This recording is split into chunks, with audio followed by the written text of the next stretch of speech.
Hora de Saúde. Oferecimento Oncológica do Brasil, Centro Avançado de Ensino, Pesquisa e Tratamento do Câncer.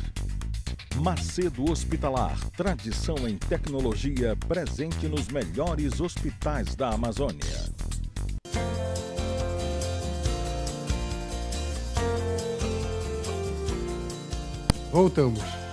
Voltamos e nessa segunda parte do programa nós vamos conversar sobre um assunto que é de interesse geral de toda a população, motilidade intestinal. E a nossa maior autoridade em Belém é o Dr. Marco Vinícius. Marco, tu és um cirurgião que mexe com motilidade. Me fala de como é, o que tu fazes em termos de motilidade. Bom, em primeiro lugar, o que a gente faz em termos de motilidade, tem dois grandes nichos. O nicho da motilidade alta, que interfere principalmente deglutição, alteração de esôfago e motilidade gástrica, e a outra parte que é a motilidade baixa, ou seja, a motilidade anorretal, deficiências ou alterações na evacuação. Então, esses dois grandes nichos são estudados na nossa clínica, tanto a parte alta, quando você tem dificuldades de engolir ou tem a famosa doença do refluxo, que é muito comum, chega a atingir até 40% a 50% da população. E você 40 a 50% com refluxo? Com refluxo. Refluxo sintomático, né? Sintomático. Porque eu posso ter refluxo assintomático. Então, eu tenho dois grandes grupos de refluidores, que são os refluidores típicos e os refluidores atípicos. Refluidor típico é aquele que tem azia, que tem a queimação, que tem a sensação de que tem alguma coisa voltando até a boca. Esse é o típico, é o digestivo. Mas eu tenho um outro grupo, que é 50% da população de refluidores, que é o refluidor atípico. É aquele que nunca teve azia, aquele que nunca teve refluxo, mas ele tem otite de repetição, ele tem mau hálito, ele tem alterações de respiração noturna, ele tem várias outras alterações, até, pode não acreditar, mas até o torcicolo crônico pode ser causado por um refluxo crônico nesses pacientes. Puxa. E você conversando no consultório, muitas vezes o otorrino encaminha para a gente, o cardio encaminha, o pneumologista encaminha, e o paciente diz: doutor, eu não sei o que eu vim fazer no seu consultório, porque eu nunca tive azia na minha vida. E aí, quando você faz o estudo, que são alguns exames que a gente faz, dentre eles pegametria e manometria, você detecta que a causa daquilo que esse paciente sofreu a vida inteira foi por causa de uma doença de refluxo. Na sua área, Eduardo, cardiologia, 30% dos pacientes que entram na emergência com dor torácica, 30% de cada 10, 3 você não vai encontrar nada da área cardiológica. Se você for investigar nesses 3 pacientes, provavelmente o que eles têm é o que a gente chama do esôfago em quebra-nozes, que é um espasmo do esôfago, ele entra numa contração como se fosse uma cãibra no esôfago, e isso o paciente sente com uma dor forte no peito. Violenta, igualzinha a dor de coração. Exatamente igual ao coração. Já peguei, e isso é causado pelo refluxo. Quando eu dava plantão em pronto-socorro, era muito comum. Muito comum. Em torno de 30% dos pacientes que procuram um cardiologista são... Eu lembro que naquela época a gente usava no pronto-socorro hidróxido de alumínio gelado. Exatamente. E fazia no copo e melhorava a dor. Melhorava imediatamente, porque você neutraliza o ácido. É como se eu estivesse jogando ácido em uma ferida, por exemplo, no braço. Isso? Ainda tem. No caso, na emergência, você pode utilizar ainda. O hidróxido de alumínio gelado. Mas o hidróxido de alumínio ele tem ação de 2 horas, né? 2 horas após o hidróxido de alumínio passou, volta tudo. Então, hoje, o que a gente tem que fazer é fazer o diagnóstico correto, porque muitas pessoas acham que a doença do refluxo é uma doença só. Mas a gente sabe que a gente tem 5 causas diferentes e dessas 5 causas, cada uma com um tratamento diferente para cada uma, podendo, inclusive, em 2 delas, o tratamento ser cirúrgico, a indicação ser cirúrgica para curar esse paciente. Então, em cada 10 pacientes que nos procuram, 7 o tratamento é clínico, mas em 3 o tratamento acaba sendo cirúrgico. Se eu não operar esse paciente, ele vai ter que tomar remédio o resto da vida continuamente para não ter sintoma. Puxa, é muito. É muita coisa. Eu sempre digo que a tecnologia atual do mundo, ela permite que você tenha uma qualidade de vida melhor. Muito melhor. Se for bem indicado e corretamente indicado. A tecnologia permite. E essa constante descoberta, né? Isso que tu estás falando, eu não estudei. Quer dizer, com certeza, o que é depois dos anos 80. Isso é de 15, 20 anos para cá. Então, Quer dizer, final da década de 90 para cá, começou-se a entender a isso. doença do refluxo e se saber. Por exemplo, dentista, é muito comum você ir ao dentista dizer assim, olha, você está com uma erosão no dente, o dente está corroído. Isso é por causa do refluxo noturno, que o ácido clorídrico queima o dente e desgasta o dente. Então, até isso é causado pelo refluxo. Tem muitas patologias, ninguém tinha esse conhecimento há 10 anos, 15 anos passados. Ou seja, meus caros telespectadores, fazia tempo que eu não usava essa palavra, meus caros telespectadores, vocês já notaram quanto de 50% de nós humanos acabamos tendo refluxo e o que dá isso aí? Eu sabia que era muito comum, eu sempre falo assim, diagnóstico diferencial de dor no peito, na nossa região vai... nossa região, tem a ver? Tem. Tem. Na realidade, no Pará, não só no Pará, mas na Amazônia, de modo geral, é muito incomum que nós utilizemos os vegetais na nossa alimentação. Isso eu sempre falo, a gente não come salada. Não se come salada, não se come frutas e se abusa muito das farinhas, de modo geral. Certo. E as farinhas são aminoácidos, são açúcares. E quando você se alimenta basicamente de açúcar, esse açúcar fermenta no estômago e facilita com que você tenha o refluxo. É muito comum na população nossa dizer assim, eu vou tomar o meu açaí, depois de eu tomar o açaí, eu vou botar água na minha tigela e vou tomar água para eu não ter azia.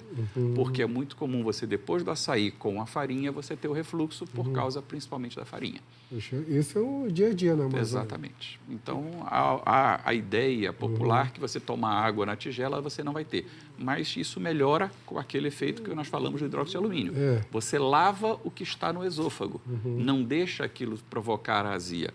Mas logo depois, 1, 2 horas depois, você vai ter o sintoma. Temporário. Eu sempre falo que um dos nossos grandes problemas na nossa região é a não salada, né? Se eu sempre falo que o nosso Amazônia da Ribeirinho, a gente fala Amazônia da Ribeirinho nas revistas, né? O nosso caboclo que se alimenta à base de peixe e de açaí, se ele comesse salada, seria a melhor alimentação do planeta. Mundo, com certeza. Com certeza, a melhor alimentação do planeta. Só basta comer a salada.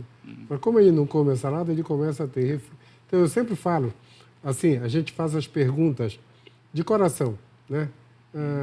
Dispneia, dor no peito, palpitação e edema, que são os sintomas de coração e intestino. Como é que funciona? Por quê?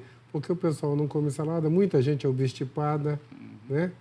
Tem refluxo, a cérebro dor no peito que passa, às vezes, com arroto. Exatamente. E isso é uma coisa muito comum. Muito comum. Muito comum. Marco, como trata essas coisas? Bom, nós temos 2 grandes grupos. O primeiro tratamento correto é o diagnóstico. Se você fizer simplesmente uma conversa com o seu paciente, você não tem como saber qual dos 5 tipos de refluxos você tem. Porque são muito parecidos e o que vai diferenciar esses refluxos é o tempo que o refluxo ocorre, a hora que ele ocorre e como ele ocorre. Então, vamos pegar um exemplo prático. Um paciente que tem problema de estresse, que é em torno de 70% dos pacientes que nos procuram, que é o mais comum causador de refluxo, é o estresse. Se esse paciente tem um estresse contínuo, ele vai ter muito refluxo durante o dia. Porque enquanto ele está acordado, o excesso de produção de energia do cérebro dele pelo estresse vai ser descarregado pelo nervo vago e isso vai estimular a produção de ácido. Por isso ele reflui. Tanto é que quando a gente faz a pH-metria desse paciente, durante a noite, quando ele dorme e ele desliga o cérebro, ele não reflui. E aí, uma das grandes brigas que a gente tem com várias empresas, né, que vendem aqueles famosos travesseiros anti-refluxo. Adianta eu vender um travesseiro anti-refluxo para 70% dos refluidores que não refluem durante a noite? Não adianta nada. Não adianta nada. Adianta eu levantar o pé da cama desse paciente, ele só vai dormir numa posição mais desconfortável, mas 70% dos pacientes não refluem de madrugada. Eles refluem quando estão acordados de dia.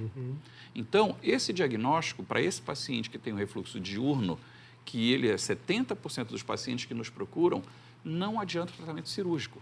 O tratamento dele é psicoterapia, é ele ter o controle emocional para aprender a desestressar e aí vai melhorar o refluxo dele. Enquanto que o paciente que tem um problema na válvula, no esfíncter esofagiano inferior, que é a válvula que fica entre o esôfago e o estômago, que é dado o diagnóstico na manometria, quando eu vejo que essa pressão está muito baixa ou que essa válvula não está funcionando corretamente, ela não fecha quando ela deveria fechar, quando esse paciente deita à noite para dormir e a válvula não fecha, o ácido invade o esôfago. Nesse caso, o tratamento é cirúrgico, mas isso só ocorre de 20% a 30% dos pacientes. Então, a indicação cirúrgica para esses pacientes, que era totalmente diferente hoje do que era 30 anos passados, antigamente eu operava todo mundo. Por isso que o resultado era péssimo, porque a maioria dos pacientes operava e não melhorava, porque ele continuava estressado e continuava refluindo, mesmo com a cirurgia. Hoje, a indicação básica é do paciente que reflui à noite, que reflui quando ele, mesmo dormindo, ele reflui, porque esse problema é da válvula. A pressão da válvula é pequena ou essa válvula é muito pequena. Aí eu tenho indicação de operar esse paciente. A cirurgia é laparoscopia? Hoje, 99% dos cirurgiões fazem por via laparoscópica, que a população conhece como cirurgia laser, que não tem nada a ver com laser, mas os é dois feito... Os dois furinhos. Exatamente. Os dois furinhos. Hoje você entra de manhã às 8 horas da manhã, faz uma cirurgia de 40 minutos, 1 hora aproximadamente, no final da tarde ou no máximo no dia seguinte, de manhã você está em casa. Está em casa. Fantástico isso. Tem alguns pacientes nossos que operam e 48 horas depois estão trabalhando. Certo. Marco, tu trabalhas na Unigastro. Na Unigastro, isso. Unigastro é um centro de pesquisa. Também. Então, fantástico. Ali na 9 de janeiro? 9 de janeiro, exatamente. Eu sei. Eu sempre vou lá de vez em quando por causa das diverticulites da vida. Me fala uma coisa. No lado baixo, o que é que a gente tem? Bom, no lado baixo, a parte anorretal, que a gente também faz a parte de motilidade anorretal, eu tenho 2 grandes problemas. A constipação crônica, o paciente que não consegue evacuar porque a ampola retal não funciona. A ampola retal, só para você entender basicamente, e o espectador também, é um saco aonde quando as fezes entram nesse saco, isso dilata, essa dilatação libera alguns hormônios e alguns reflexos neurais que avisam o cérebro que está na hora de evacuar. É a famosa vontade de evacuar. Alguns pacientes, como por exemplo diabéticos de longa data, esse nervo não funciona bem. Então, embora as fezes chegam, ele não tem a vontade de evacuar. Então, isso a motilidade consegue mostrar para a gente claramente a alteração que esse paciente está tendo. E nós temos o inverso também. Nós temos pacientes que têm o famoso escape fecal ou que evacua sem sentir. Porque ele tem uma alteração neural também na parede do reto e do ânus, aonde quando as fezes chegam, ele não consegue segurar essas fezes e perde fezes. Isso geralmente acontece em pacientes idosos, pacientes diabéticos ou pacientes que tiveram algum grau de lesão neural ou têm doenças neurológicas que afetam esses nervos. Essa evolução no tempo do estudo hormonal do intestino e do estudo da função neuronal do intestino também é coisa de 15 anos para cá. 15, 20 anos para cá. Então, ninguém sabia disso também. Quando eu estava na faculdade, ninguém falava disso. No nosso tempo de faculdade, a gente achava que o estômago produzia ácido e mais nada. Só para você ter uma ideia, hoje a gente sabe que o estômago produz mais de 42 hormônios diferentes. E dentre eles a grelina, que são os hormônios que a gente utiliza na cirurgia bariátrica. Né? Você tem hormônios como a colecistocinina, que vai controlar o intestino e vai controlar a vesícula. São 42 hormônios diferentes que o estômago produz pelo estômago. Cada um com função diferente. Clorido. Exatamente. Na nossa época, a gente achava que era só o ácido clorido. Exatamente. O tratamento dessas coisas hoje existe? Existe.